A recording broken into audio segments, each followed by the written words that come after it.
মানুষ নাকি মৃত্যুর আগ পর্যন্ত শিখতে থাকে। সত্যি, শেখার কোনো শেষ নেই আর শেখার কোনো নির্দিষ্ট বয়সও নেই। তো হ্যালো এভরিওয়ান, আসসালামু আলাইকুম।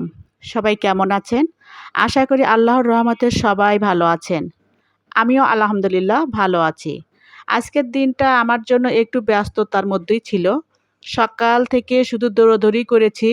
এদিকে আবার বৃষ্টিও হচ্ছে, কটা দিন থেকে একটানা বৃষ্টি। তো ভাবলাম রান্না করতে করতে আপনাদের সঙ্গে আমার আজকের এই ব্যস্ততার অভিজ্ঞতা শেয়ার করি। কারণ আমি বিশ্বাস করি মানুষের শেখার কোনো শেষ নেই আর শেখার জন্য নির্দিষ্ট কোনো বয়সও নেই। অনেক বছর আগে, সালটা ছিল ২০১৪ সালের দিকে, আমি শুধু শখের বশে একটা ফেসবুক আইডি খুলেছিলাম। তখন ফেসবুকে কাজ করার কোনো ইচ্ছাই ছিল না। শুধু অন্যদের ভিডিও দেখতাম, ছবি দেখতাম। পোস্ট কিভাবে করতে হয় বা সেটিং কিভাবে পরিবর্তন করতে হয় কিছুই জানতাম না। জাস্ট শখের বশে একটা ফেসবুক আইডি খুলে নিয়েছিলাম। তখন কখনো ভাবিনি যে এই ফেসবুকই আমার কাজের একটা অংশ হয়ে যাবে। সময় বদলে গিয়েছে। ২০২৫ সালে আমি এদিকে এসে প্রফেশনালভাবে ফেসবুকে কাজ করা শুরু করি। তখন বুঝতে পারলাম পুরনো আইডিটা আমার জন্য কতটা গুরুত্বপূর্ণ ছিল। কিন্তু মনিটাইজেশনের সময় বড় একটা সমস্যায় পড়লাম। ভেরিফিকেশনের জন্য যে মোবাইল নম্বরে কোড পাঠানো হচ্ছিল, সেই নম্বরটি আমি অনেক আগেই ব্যবহার করা বন্ধ করে দিয়েছিলাম। দীর্ঘদিন ব্যবহার না করায় সিমটিও বন্ধ হয়ে যায়।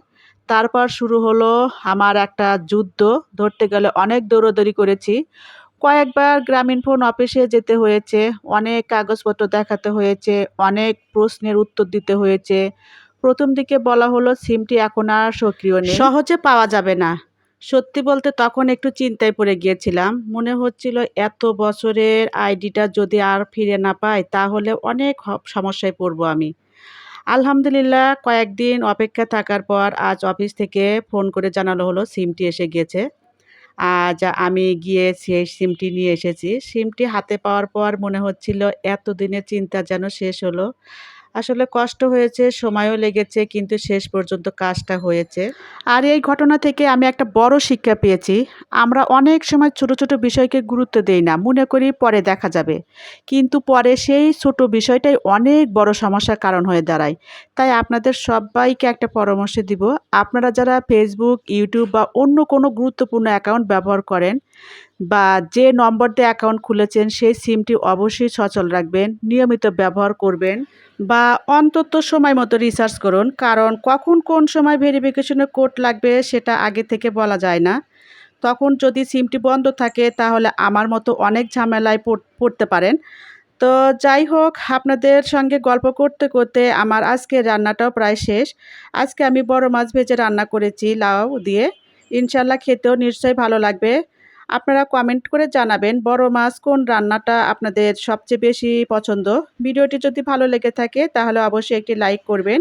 আপনার মূল্যবান মতামত কমেন্টে জানাবেন। আর যদি এখনও আমার চ্যানেলটি সাবস্ক্রাইব না করে থাকেন তাহলে অবশ্যই সাবস্ক্রাইব করে পাশে থাকবেন। আপনাদের ভালোবাসা আর আপনাদের দোয়ায় আমাকে সামনে এগিয়ে যেতে সাহস দেয়, অনুপ্রাণিত করে নতুন নতুন ভিডিও বানাতে। আজ তাহলে এ পর্যন্তই। সবাই সুস্থ থাকবেন, ভালো থাকবেন। আল্লাহ আপনাদের সবাইকে হেফাজত করুন। আমি কেয়া আজকের মতো এখানেই বিদায় নিচ্ছি। আল্লাহ হাফেজ। আসসালামু আলাইকুম।